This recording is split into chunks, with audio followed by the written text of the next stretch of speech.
Es un placer estar hoy con ustedes acá en este día, esperando la participación, por supuesto, de todos, y espero que sus expectativas sean cubiertas y además de eso que podamos trabajar en equipo para poder hacer una buena implementación de estos protocolos en familia MIPYME. Adicional, quiero pues decirles que ya habíamos hablado en la presentación de la unidad temática de los objetivos principales, que son desarrollar las competencias para identificar esos conflictos internos y proponer vías para solucionarlos.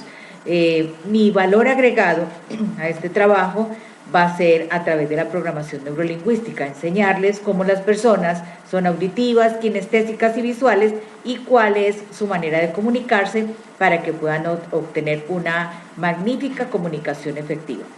Formar al personal capaz de elaborar e implementar un protocolo familiar para su empresa.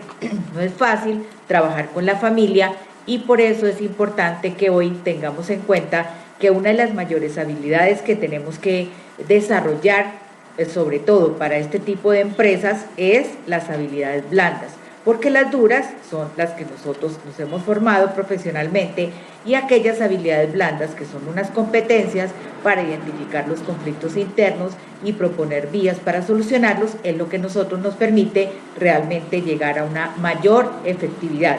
Recuerden que la E más E igual a E es eficiencia más efectividad, más eficiencia más eficacia igual a efectividad.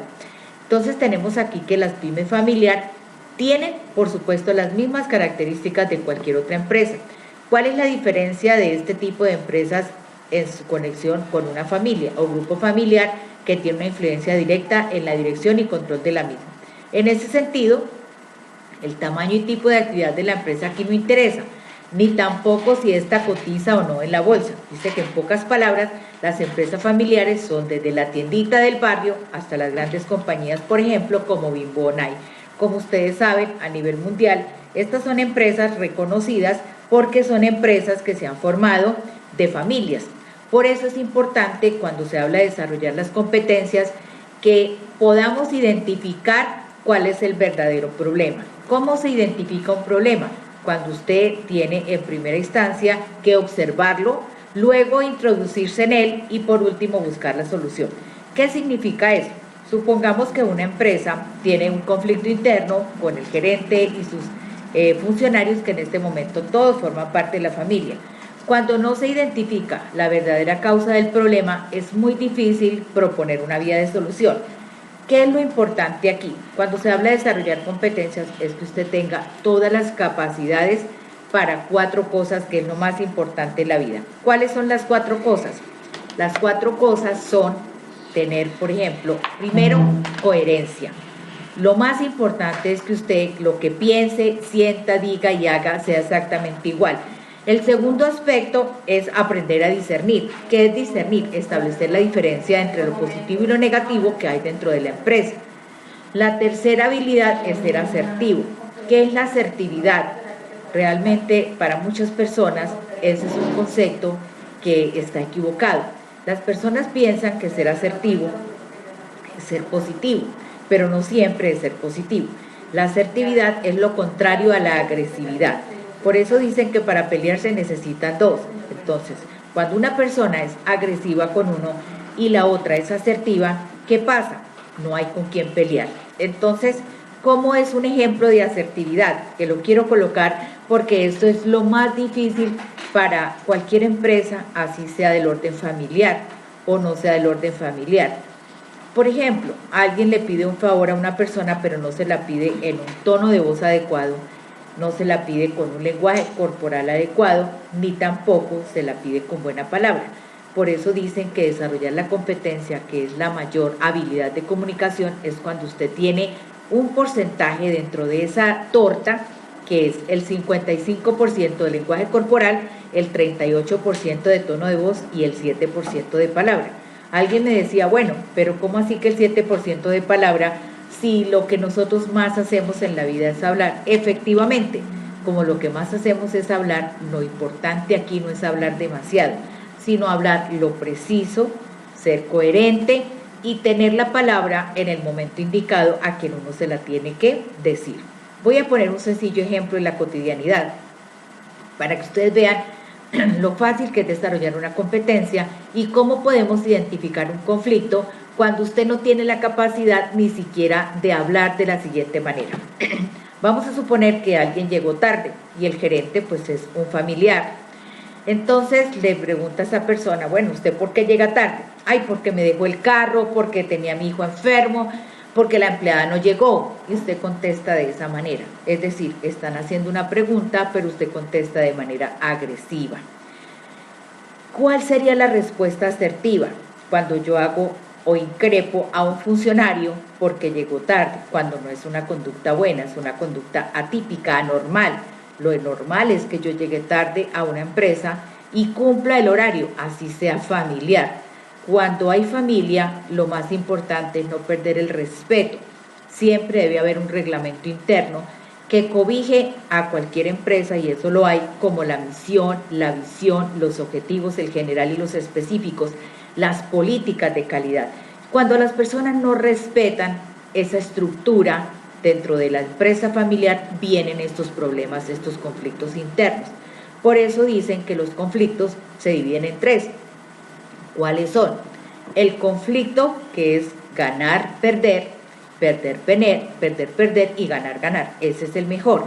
Entonces, para volver al tema de la asertividad, yo debo responder, disculpe, señor gerente, llegué tarde porque mi empleada no llegó a tiempo, tuvo un percance, yo tuve que esperarla. Bueno, ¿y usted por qué no llamó? La verdad, se me pasó llamar, estaba angustiada por llegar a la empresa y quiero pedirle disculpas. Eso es muy diferente a la respuesta inicial. Pero si además de eso yo conjugo esas palabras con un lenguaje corporal, manoteo, soy agresiva, subo el tono de la voz, automáticamente se genera un conflicto interno en la empresa. Por eso desarrollar las capacidades de las que yo hablo, las habilidades para trabajar en equipo, que son las blandas, la comunicación efectiva, el tema de sentido de pertenencia, de valor agregado, pues no son fáciles de trabajar, y ahí entra el concepto de asertividad. Siempre que ustedes vayan a hablar de habilidades blandas, ese es el primer concepto, asertividad para trabajar en equipo. Entonces quiero retomar esas 4 cosas que son realmente las más importantes que se deben desarrollar.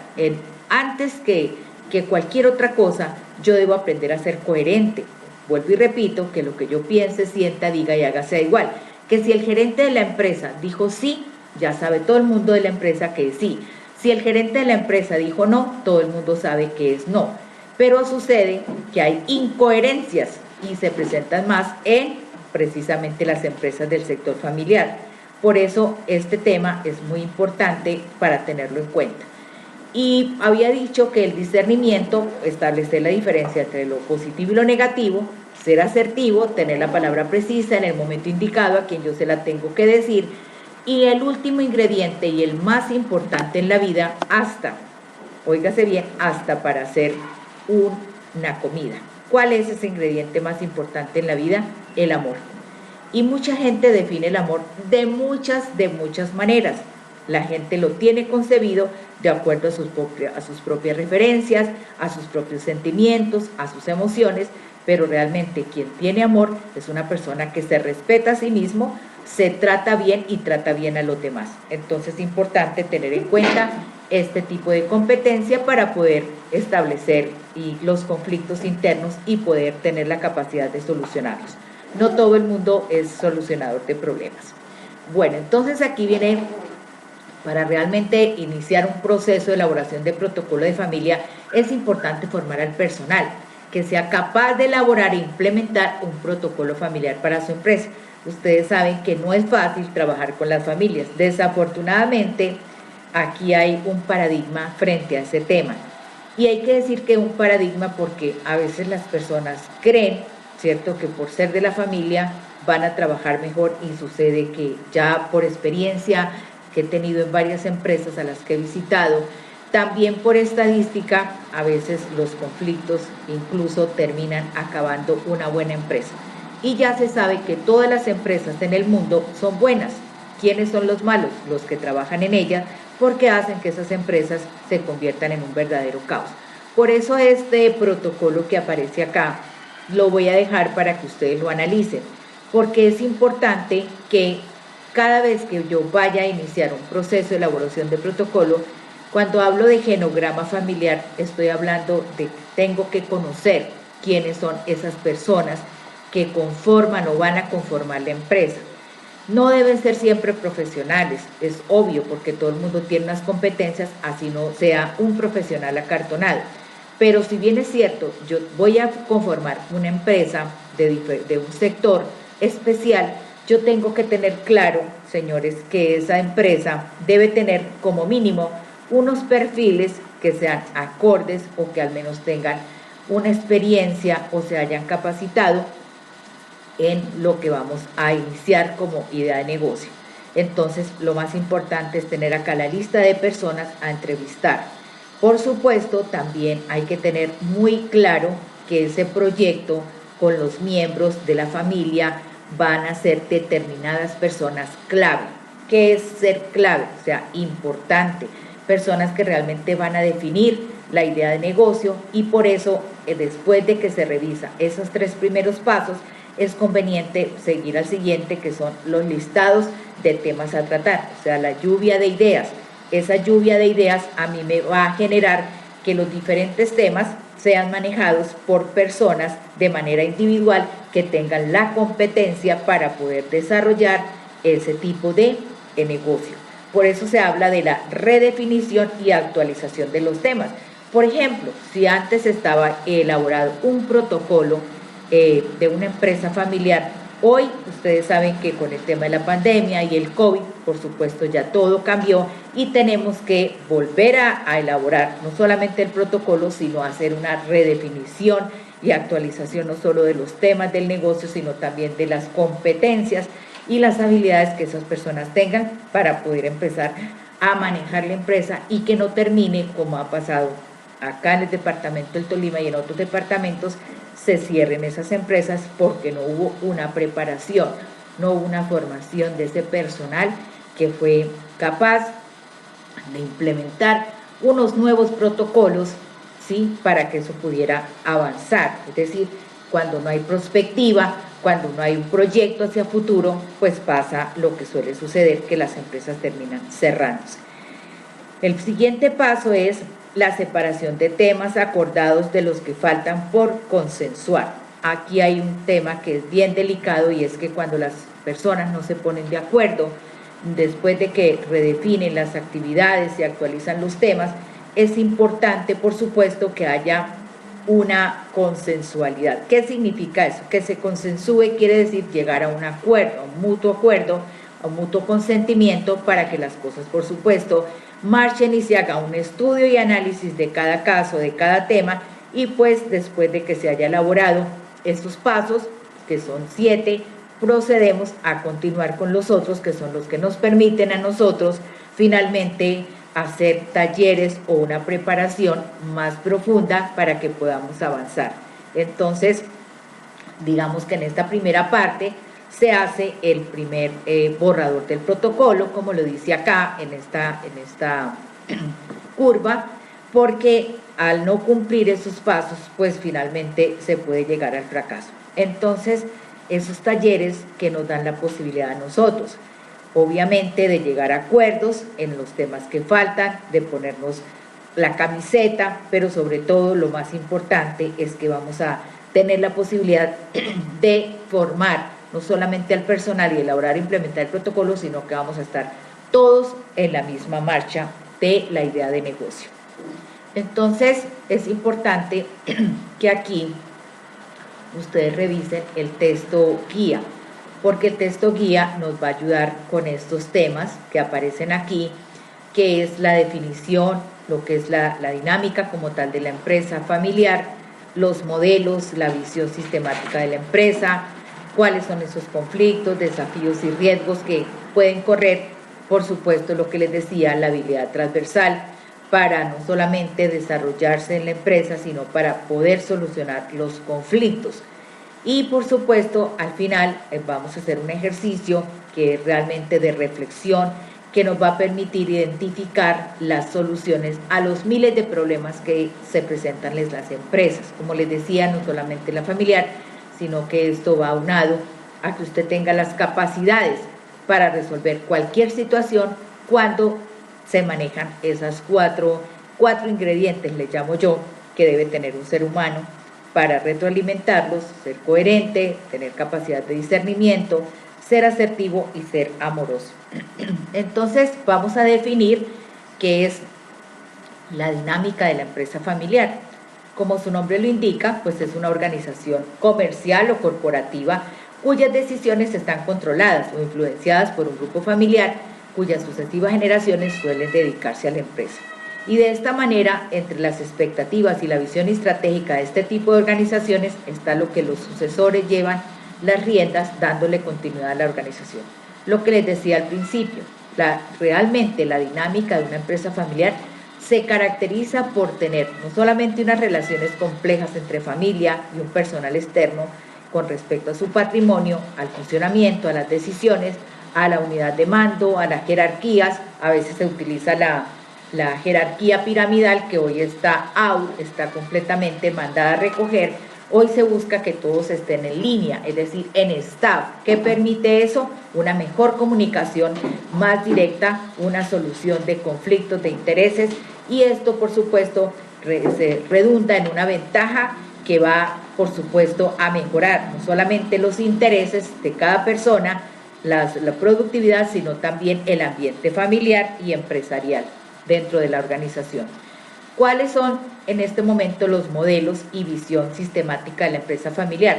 Aquí vamos a encontrar muchos modelos, y entre esos modelos está el capitán, el emperador, el equipo familiar estructurado y la corporación.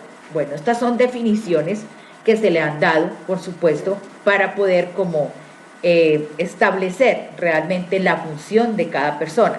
Y digamos que estos nombres pues son, yo lo diría, metáforas, pero que realmente dan o representan una situación importante en el nivel de profesionalización, porque resulta que aquí las pequeñas o grandes compañías todas necesitan de un líder, todas necesitan de un gerente, todas necesitan de un fundador, todas necesitan de una parte administrativa, operativa, técnica y directiva, y ya saben ustedes que debe siempre haber una persona que tome decisiones. Por eso es importante a veces estudiar muchos de los metodologías que existen en el mundo para poder desarrollar, por ejemplo, la habilidad de mando. Existe Edward de Bono, es un escritor de los 6 sombreros para pensar, y los 6 sombreros para pensar los ha denominado, les ha colocado un color rojo, amarillo, azul, verde, negro y blanco, donde cada uno tiene, por supuesto, una estructura mental, y esa estructura mental es realmente maravillosa. ¿Por qué es maravillosa? Porque conocer a 6 tipos de personas en una empresa hace la compañía fuerte cuando estas personas muestran sus potenciales y llegan a un acuerdo. ¿Qué es mostrar sus potencialidades? Que si yo saco un producto al mercado, hay una persona que va a ver ese producto en el mercado con visión hacia el futuro, que va a mejorar su presentación, va a mejorar, por ejemplo, en el caso de un perfume, habla del olor, de la estructura del diseño, habla de los posibles nichos de mercado a donde puedan llegar, pero también hay una persona que es negativa dentro de la empresa, llámese familiar o no familiar, y esa persona que a pesar de ser negativa se cree es mala, todo lo contrario. Siempre debemos considerar las dos partes, por eso hablaba del discernimiento. Y un discernimiento es ver lo positivo y ver lo negativo. Por eso cuando se vaya a tomar decisiones, el capitán tiene que escuchar a su equipo y a su equipo de trabajo. ¿Por qué? Porque son el centro de la organización, son los que conocen la operatividad técnica y administrativa de la empresa. Por eso el liderazgo transformacional, el BUN hoy juega un papel importante, y el neuroliderazgo, porque son los únicos que reúnen los requisitos para que aquellas personas que van a tomar decisiones tengan esa capacidad de discernir, es decir, escuchar a todos y luego tomar una decisión, es decir, el director de la orquesta. Entonces esto es realmente complejo, suena muy fácil hablarlo, decirlo, pero ponerlo en práctica, pues de igual manera es un poco difícil. Bueno, con respecto al equipo familiar, pues el modelo equipo familiar corresponde a las empresas de tamaño mediano que tienen un importante número de accionistas y una estructura más desarrollada que las anteriores, dice acá, y en este tipo de compañías la comunicación es bastante buena y el poder está repartido. Lo que se busca con este modelo es preservar el legado más allá de un líder, y el problema es que el nivel de profesionalización puede perderse por culpa de la ausencia de un proceso de institucionalización. ¿Qué quiere decir eso? Que el número de personas que conforman el conglomerado familiar tiene que desarrollar una estructura que le permita avanzar en todas las soluciones de los problemas. No nos podemos quedar con un problema en el nivel central, ni en el nivel alto, ni en el nivel medio, ni en el nivel bajo. Ese problema tiene que tener un nivel de la profesionalización, y cuando no se tiene ese nivel, es decir, cuando no se trabajan todas esas estructuras, ¿cuál es cuál es la consecuencia? Que eso puede hacer perder no todo el trabajo de un equipo, sino todo el trabajo de una familia entera. Cuando se habla del estructurado, pues tenemos que hablar también de lo que venimos hablando del equipo familiar. Se trata de esas empresas cuyo crecimiento no se debe a un solo líder, sino a toda la estructura del equipo familiar. Bueno, y luego viene la corporación, que tiene otro modelo de gestión, y es sencillo. ¿Por qué se caracteriza? Por su alto grado de desarrollo familiar y empresarial. Esta corporación, como su nombre lo indica, un corporado es aquellas sesiones, de aquellos conjuntos de personas que conforman muchas sesiones que van no solamente a un consejo de administración, van a como hacen aquí de pronto los gobernadores o los alcaldes, citan a todo su equipo de trabajo a un consejo de gobierno, y así sucede en las corporaciones. Debe presentarse el consejo de administración, donde deben aparecer no solamente todos los temas económicos de rentabilidad, sino también todo lo que está relacionado con la responsabilidad social empresarial, es decir, todo lo que la empresa pueda llegar a hacer con temas de inclusión social, con temas de teletrabajo, con temas de trabajo en casa, porque hoy hay que implementar esos protocolos. Como ustedes lo saben, hoy por el tema del COVID tenemos que trabajar de la mano con nuestra familia,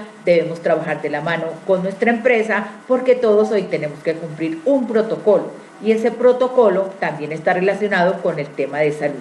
Por eso es importante tener en cuenta que cuando se debe cuidar un patrimonio, ese patrimonio también incluye que yo cuide mi salud y cuide la de toda la empresa. Muy bien. Bueno, y aquí en el tema de la visión sistemática en la resolución de conflictos, como su tema lo dice, pues muchos casos en los que las empresas familiares desaparecen se producen por todos los conflictos familiares que yo acabo de comentar. Por eso es que es difícil trabajar no solamente con personas de la familia, porque a veces unos quieren surgir más que otros, quieren tener el cargo del gerente, y otros pues buscan a veces ir un poco más allá. Entonces aquí las técnicas, por ejemplo, en el caso de coaching, es importante. Yo soy Masterful Coaching, y cuando hablamos del Masterful Coaching, también tengo que hablar del Master Practitioner transpersonal en programación neurolingüística. Qué bueno que todos los empresarios de todos los sectores de las empresas tengan la posibilidad de que sus equipos de trabajo reciban, por ejemplo, una capacitación o una inducción en coaching. ¿Por qué? Porque resulta que el coach, cuando hace coaching con sus funcionarios, pone a todo el mundo al mismo nivel. Aquí realmente, cuando hablo del mismo nivel, quiero decir que todos tienen las mismas capacidades y las mismas competencias para resolver un conflicto. Por eso no se le debe permitir a una persona llegar a una empresa a generar conflictos. Cuando usted tiene una dificultad, porque nosotros cancelamos la palabra problema, para nosotros no existe la palabra problema, existe la palabra dificultad, circunstancia. ¿Qué hacemos? Mire, señor gerente, tenemos esta dificultad, tenemos esta situación, tenemos esta circunstancia, pero aquí le traigo la solución.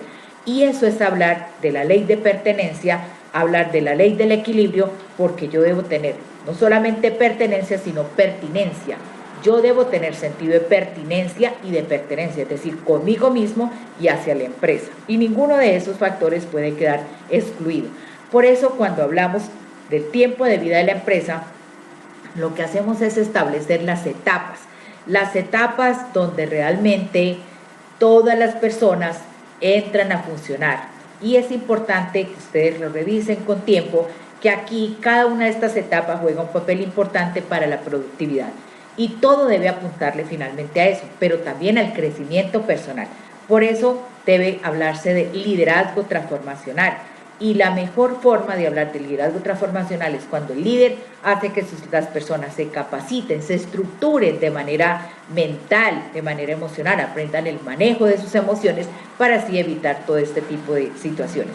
Por eso la evidencia histórica habla aquí del mundo occidental y en toda América Latina y en Colombia en particular, todas las organizaciones de empresas familiares no solamente han subsistido, sino que se han vigorizado y se han constituido en ejes esenciales de las economías de estos países.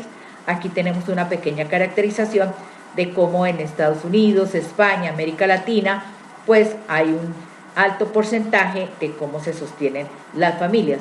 En Colombia, pues ustedes lo ven acá, el 68% del total de las compañías, dice ellos sin contar, el enorme número de pequeños de negocios familiares corresponde a lo que llamamos economía subterránea, informal o de rebusque, y que por ejemplo en países como México pues se refiere no solamente a pequeños negocios y talleres caseros que son operados por los miembros de la misma familia, sino que también a veces suelen desaparecer o se estancan porque finalmente aquellas empresas no llegan todas al consenso que deben llegar. Y es importante que el tema ya de conflicto como tal, pues estas empresas le apunten al verdadero eje central, que es sostenerlas, volverlas tradicionales, y ese es el éxito, por ejemplo, de empresas como Bimbo o como Nike. Y aquí aparece la habilidad transversal para el desarrollo empresarial, que son la resolución de problemas complejos. Realmente todo se centra en esta parte y pues creo que aquí debemos aplicar los 5 principios de la administración: planear, organizar, dirigir, controlar y tomar decisiones. Pero además de eso viene el compromiso, viene la comunicación interpersonal, viene la flexibilidad, que aquí juega un papel importante el neuroliderazgo y la neuroplasticidad, viene no solamente la gestión del tiempo, sino del conocimiento. Y saber liderar no es fácil. Entonces, miren ustedes que además de eso, un líder tiene que ser una persona muy creativa, ser innovadora para poder incluso resolucionar sus conflictos. Trabajar en equipo es indiscutible, tener una responsabilidad social empresarial, saber trabajar bajo presión, que eso es algo que pocos suelen sostener. Su cerebro a veces se constriñe, y debo hablarlo, yo lo he denominado estreñimiento mental. Y entonces suele suceder que todas esas habilidades que usted necesita para adaptarse, para trabajar en equipo, para comunicarse, para tener un pensamiento estratégico, pues se pueden perder porque realmente no se han cumplido. No podemos permitir que una persona que tenga dificultades emocionales llegue a la empresa y no se le ayude. Por eso creo que los líderes hoy empresariales, cuando se les habla de administrar, parece que a veces no tuvieran bien el concepto de administrar, porque a veces uno ve un gerente de una empresa y uno le dice, bueno, ¿usted qué profesión tiene? Yo soy administrador de empresas, soy administrador financiero, soy administrador público. Y cuando vamos a revisar, pues su vida personal es un completo desastre, tiene malas relaciones con su familia, con su esposa, con los empleados, debe todo lo que tiene, no maneja bien el dinero, no maneja bien sus emociones. Entonces uno dice, bueno, ¿cuál es su habilidad? ¿Dónde está si ni siquiera sabe administrar su lengua? Entonces, por eso aquí las habilidades más demandadas que hoy necesitan las empresas son las que ustedes ven en este recuadro, que dice las habilidades más demandadas: capacidad de adaptación, de trabajo en equipo y todo lo que aparece acá. Muy bien. Entonces, ya para terminar, quiero darles las gracias y decirles que todo se reduce a que nosotros podamos tener una buena comunicación y no perjudicar a quienes realmente nos están dando la posibilidad y el beneficio de trabajar, que hoy es una bendición. Muchas gracias.